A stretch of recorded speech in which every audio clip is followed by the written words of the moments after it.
औद्योगिक रुग्णता का अर्थ, कारण, लक्षण या चिन्ह, परिणाम। भारत में स्थिति। रुग्णता के उपचार के उपाय। भारत सरकार द्वारा अपनाए गए उपाय। लघु उद्योग रुग्णता को बताओ। गोस्वामी और बालाकृष्ण इराडी समिति की सिफारिश बताओ। औद्योगिक रुग्णता पर दी गई विभिन्न परिभाषा। भारतीय रिजर्व बैंक आरबीआई के अनुसार एक औद्योगिक इकाई तब रुग्ण या बीमार मानी जाएगी जब इसे वर्तमान वर्ष और आगामी 2 वर्ष में भी नकदी हानि होने की संभावना जारी रहती तथा बैंक के निर्णय अनुसार इसके वित्तीय ढांचे में असंतुलन पाया जाता है, अर्थात चालू अनुपात 1:1 से कम होता है तथा कर्ज शेयर पूंजी अनुपात भी विपरीत होता जाता है। दूसरा, बीमार औद्योगिक कंपनी विशेष प्रावधान अधिनियम 1985 के अनुसार बीमार औद्योगिक कंपनी उसे कहा जाएगा जो 7 वर्षों से रजिस्टर्ड हो, जिसके किसी वित्तीय वर्ष के अंत में घाटा उसकी कुल स्वामी पूंजी नेटवर्थ के बराबर या इससे अधिक संचित घाटा एक्यूमुलेटेड लॉस हो और उसे ऐसे वित्तीय वर्ष तथा उससे ठीक पहले के वित्तीय वर्ष में भी नकद घाटा सहन करना पड़ा हो। 3 भाषाएं परिभाषा से स्पष्ट होती है। पहला, कंपनी 7 वर्ष से रजिस्टर्ड हो। दूसरा, संचित घाटा उसकी नेटवर्थ से ज़्यादा हो। तीसरा, वर्तमान वित्तीय वर्ष और ठीक पहले के वित्तीय वर्ष में नकद घाटा सहन करना पड़ा हो। शुरू में इसमें केवल निजी इकाइयों को ही शामिल किया गया। दिसंबर 1991 के अधिनियम में 2 परिवर्तन किए गए। रजिस्ट्रेशन को 7 वर्ष से घटाकर 5 वर्ष किया गया और नकद हानि कैश लॉस को हटा दिया गया। रजिस्ट्रेशन को 7 वर्ष से हटाकर 5 वर्ष किया गया। नकद हानि कैश लॉस को हटा दिया गया। औद्योगिक रुग्णता और सामूहिक पुनर्निर्माण संबंधी समिति। वे इकाइयाँ रुग्ण हैं जिस पर सावधि ऋण पुनर्भुगतान पर 180 दिन या इससे अधिक की चूक हो। दूसरा, नकद ऋणों में अनियमितताएं या 180 दिन या अधिक के लिए कार्यशील पूंजी बाधित हो। चौथा, दिवालियापन विधेयक 2001 के अनुसार रुग्ण औद्योगिक इकाई वह है जो किसी वित्तीय वर्ष के अंत में संचयी हानियां से ठीक लगातार 4 वर्षों में उसकी कुल स्वामी पूंजी नेटवर्थ की 50% या इससे अधिक हो और अथवा जो ऋणदाताओं की मांग पर लगातार 3 त्रैमास तक ऋणों का पुनर्भुगतान करने में असमर्थ हो। कंपनी संशोधन विधेयक 2002 के अनुसार जब विगत लगातार 4 वर्षों में से किसी एक या अधिक वर्ष में वित्तीय वर्ष के अंत में इसकी संचित हानि इसकी नेटवर्थ का 50% से इससे अधिक हो अथवा जो लगातार 3 तिमाहियों तक अपने ऋणदाताओं को अपनी देयताओं का भुगतान करने में असफल रही है, वह बीमार या रुग्ण इकाई है। औद्योगिक रुग्णता के कारण क्या हैं?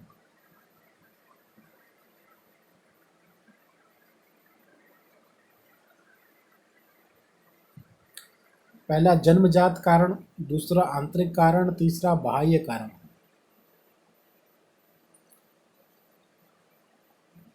जन्मजात कारण में अनुभव का प्रभाव होना। दूसरा, परियोजना देश से शुरू होने में विलंब होना। तीसरा, स्थानीयकरण संबंधी कारक। चौथा, तकनीकी तत्व। पांचवा, वित्त की कमी। आंतरिक कारण में है वित्तीय और अन्य कुप्रबंध होना, स्वामियों में स्वार्थ और तीव्र मतभेद हो जाना। तीसरा, दुर्बल औद्योगिक संबंध होना। बाह्य कारण में मांग में कमी होना, सरकार की नीतियां, आर्थिक शिथिलता या मंदी होना।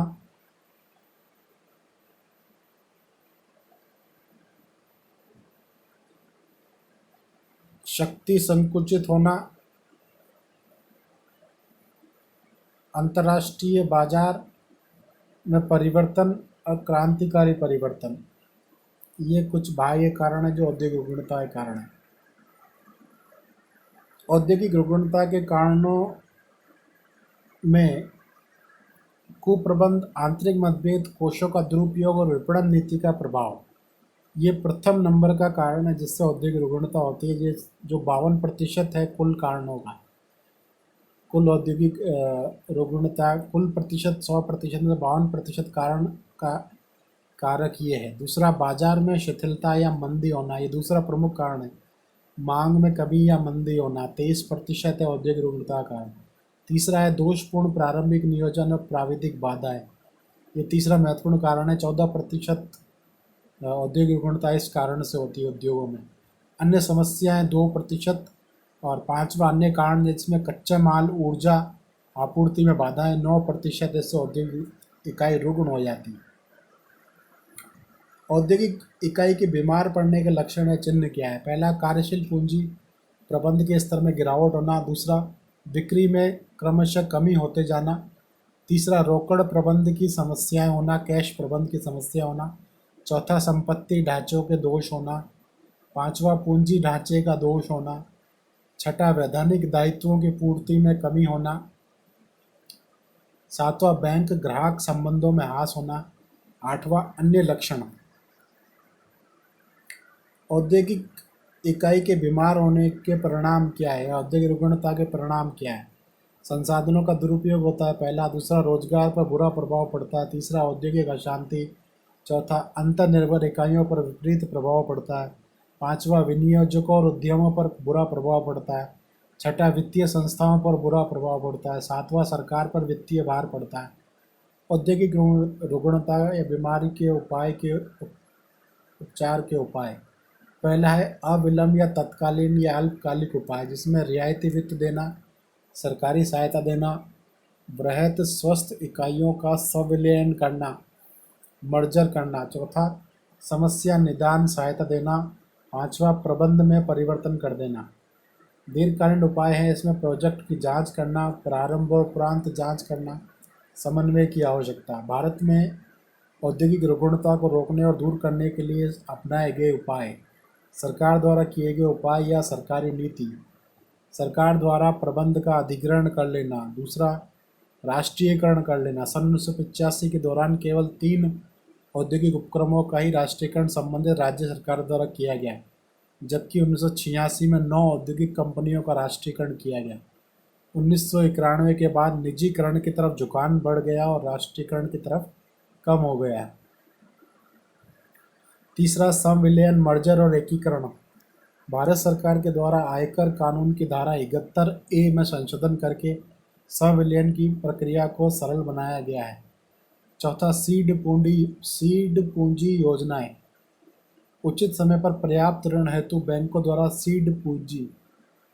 बीज पूंजी योजना सरकार द्वारा चलाई गई है। पांचवा, भारतीय औद्योगिक विनियोग बैंक की स्थापना। पहला, भारतीय औद्योगिक पुनर्निर्माण निगम, industrial reconstruction corporation of India, 1971 में स्थापित किया गया है। 1984 में इसका नाम IRBI, industrial reconstruction bank of India कर दिया 1984 में। 1997 में IRBI को वित्तीय संस्थान का स्तर देकर IIBIL, भारतीय औद्योगिक निवेश बैंक लिमिटेड कर दिया। Indian industrial bank of India limited, industrial investment bank of India limited. रुग्ण औद्योगिक कंपनी अधिनियम 1985, सीका एवं औद्योगिक और पुनर्निर्माण बोर्ड की स्थापना, BIFR, बोर्ड फॉर इंडस्ट्रियल औद्योगिक पुनर्निर्माण board for infrastructure and reconstruction, industrial reconstruction की स्थापना 12 जनवरी 1987 को की गई थी। इसमें बोर्ड अध्यक्ष के अतिरिक्त 2 से 14 सदस्य होंगे, सभी भारत सरकार द्वारा मनोनीत। BIFR के कर्तव्य या उद्देश्य क्या है? पहला, बीमार औद्योगिक कंपनी के पुनर्गठन, पुनरुत्थान और पुनर्संरचना के संबंध में उचित उपाय करना। दूसरा, बीमार कंपनी के संपूर्ण अथवा किसी भाग की बिक्री करना अथवा उसे किराए पर देना। तीसरा, बीमार कंपनी की किसी अन्य स्वस्थ कंपनी में एकीकरण करना। चौथा, बीमार कंपनी के प्रबंध में परिवर्तन अथवा प्रबंध के अधिग्रहण की व्यवस्था करना। पांचवा, अन्य उचित सुधारात्मक, निरोधक और उपचारात्मक उपाय अपनाना। छठा, उपयुक्त उपायों के क्रियान्वयन के सिलसिले में अन्य प्रासंगिक उपाय भी अपनाना। एक अपील प्राधिकरण का गठन किया गया है जहां पर बीएफआईआर के निर्णय के विरुद्ध कंपनी अपील कर सकती है। यदि किसी कंपनी की दशा इतनी ज़्यादा गिर गई है कि उपयुक्त उपायों से दशा सुधारना संभव न हो, तो ऐसी दशा में बोर्ड उस बीमार कंपनी के समापन के लिए उच्च न्यायालय को सिफारिश कर सकेगा, जिससे न्यायालय आदेश द्वारा कंपनी को समाप्त कर सकता है। मार्च 1987 में बीआईएफआर के आरंभ होने से सितंबर 2006 के अंत तक कुल 6,999 मामले आए। जांच उपरांत 760 मामलों को पुनर्जीवन की अनुमति दी गई। 1303 मामलों में कंपनी समापन हेतु उच्च न्यायालय में प्रस्तुत किए गए।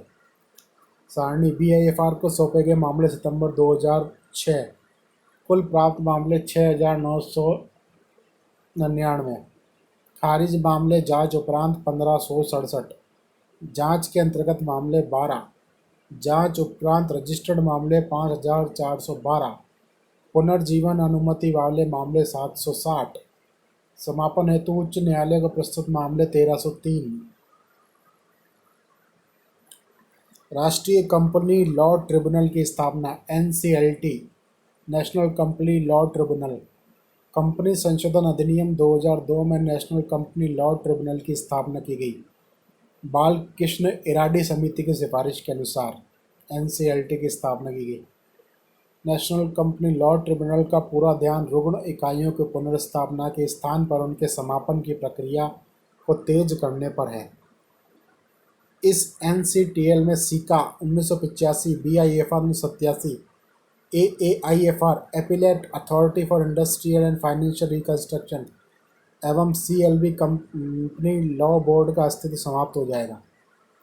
इस एनटीएल से इन सभी का अस्तित्व समाप्त हो जाएगा। ट्रिब्यूनल की देश में 10 पीठें होगी, जिसकी अपीली पीठ नई दिल्ली में होगी, जिसके निर्णयों के विरुद्ध याचिका सर्वोच्च न्यायालय में दायर की जा सकेगी।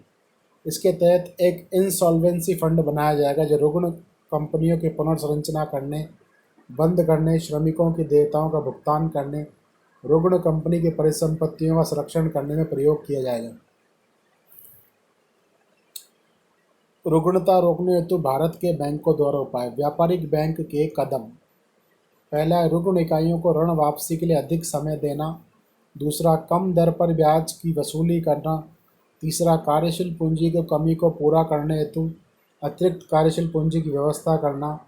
चौथा, अदत्त ब्याज को संपूर्ण या आंशिक रूप से अपलिखित करना। आरबीआई द्वारा एक विशेष प्रकोष्ठ स्पेशल सेल बनाया गया जो बीमार इकाइयों के उपचार के लिए बैंकों द्वारा किए गए प्रयास की समीक्षा करता है। तीसरा, आईडीबीआई के पुनर्स्थापना और वित्तीय विभाग में एक विशेष प्रकोष्ठ स्पेशल सेल बनाया गया जिसमें विभिन्न बैंकों द्वारा रुग्ण इकाइयों के प्रेषित मामलों पर विचार किया था, रुग्णता के कारणों का अध्ययन किया जाता था, पुनर्स्थापन कार्यक्रम निर्धारित किया था।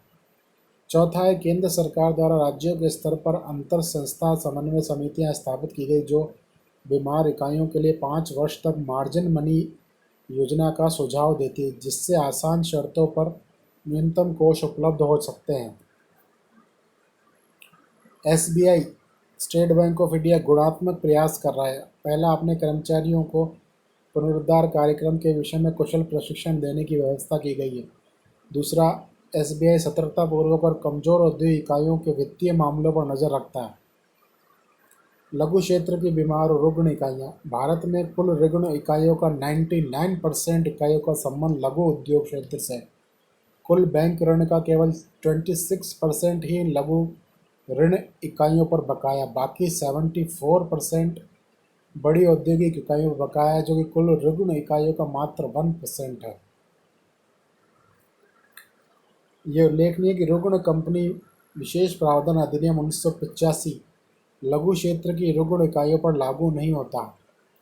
रुग्ण कंपनी विशेष प्रावधान अधिनियम 1985 लघु क्षेत्र की रुग्ण इकाइयों पर लागू नहीं होता। इसके लिए आरबीआई के दिशा निर्देश दिए जाते हैं, जिसके अंतर्गत व्यापारिक बैंक सहयोग देते हैं। मार्च 1989 में आरबीआई ने अति लघु एवं विकेंद्रित इकाइयाँ जिनकी वित्तीय स्थिति पता न हो को शामिल करते हुए लघु रुग्ण इकाई की ये परिभाषा दी है।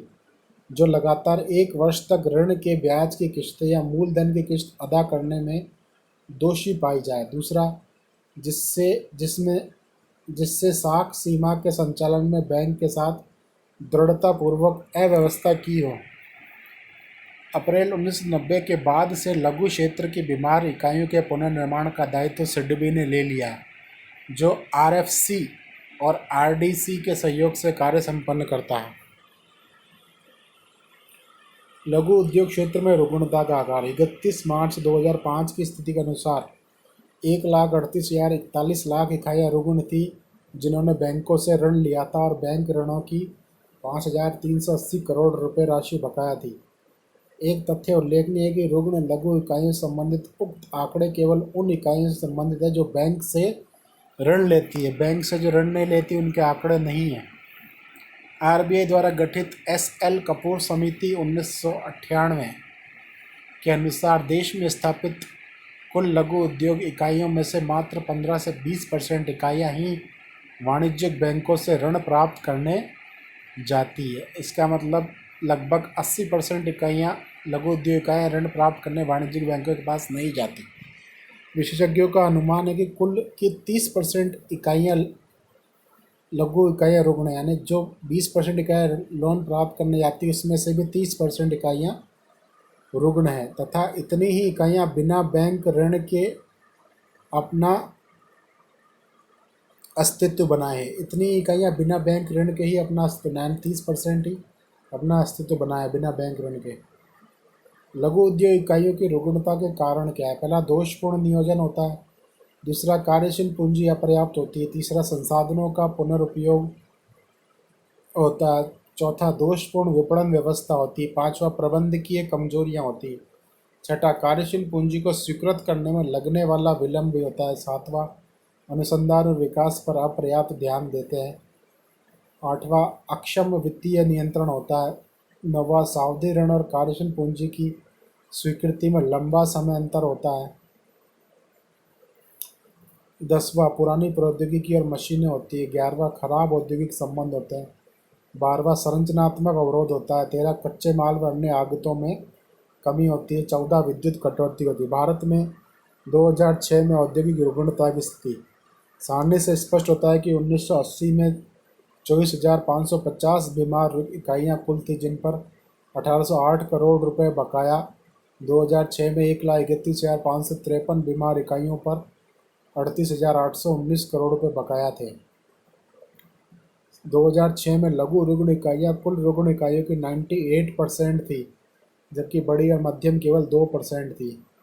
तीसरा, 2003 कुल बकाया ऋण राशि 34,816 करोड़ रुपए में से 83.6 राशि बड़े और मध्यम उद्योगों की, बीमार तथा 16.4% राशि लघु रुग्ण इकाइयों की बकाया थी। चौथा, बड़े उद्योगों की एक इकाई पर औसत ऋण बकाया 8.57 करोड़ रुपए था, जबकि लघु इकाइयों पर ऋण औसत बकाया केवल 3.5 लाख रुपए प्रति इकाई था, जो स्पष्ट करता है कि बड़े उद्योगों में औद्योगिक रुग्णता से बैंकों को काफ़ी हानि हो रही है। औद्योगिक रुग्णता स्थिति विवरण: बड़े और मध्यम उद्योग नॉन एसएसआई लघु उद्योग स्मॉल स्केल यूनिट्स कुल 60 करोड़ रुपए में। इकाइयों की संख्या 1980 में संख्या 1401, 2006 में 4,729। 5.71%। लघु उद्योग एसएसआई यूनिट 1980 में 23,000, 2006 में 1,26,000। कुल औद्योगिक इकाइयों की 94%। कुल साख थी 24,550 करोड़ रुपए। कुल साख थी 1,31,553 करोड़ रुपये। रुग्ण इकाइयों द्वारा प्रदत्त अदत्त बैंक ऋण करोड़ रुपए में। रुग्ण इकाइयों द्वारा जो बैंक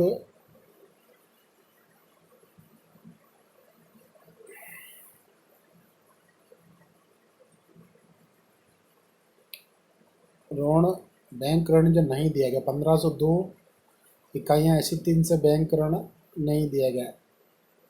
1502, 33,833 93.8%, 1808, 38,819। औद्योगिक रुग्णता पर गोस्वामी समिति की सिफारिशें। अप्रैल 1993 में औद्योगिक रुग्णता पर भारतीय सांख्यिकीय संस्थान के डॉक्टर ओंकार गोस्वामी की अध्यक्षता में गठित समिति ने रिपोर्ट 13 जुलाई 1993 को वित्त मंत्रालय को प्रस्तुत कर दी। प्रमुख सिफारिशें। पहला, अस्वस्थ इकाई वह इकाई जो 180 दिन या अधिक तक ऋण किश्त का भुगतान नहीं कर पाई हो। दूसरा, जिसकी नकदी साख या कार्यशील पूंजी में 180 या अधिक दिनों तक अनियमितता बनी रही हो।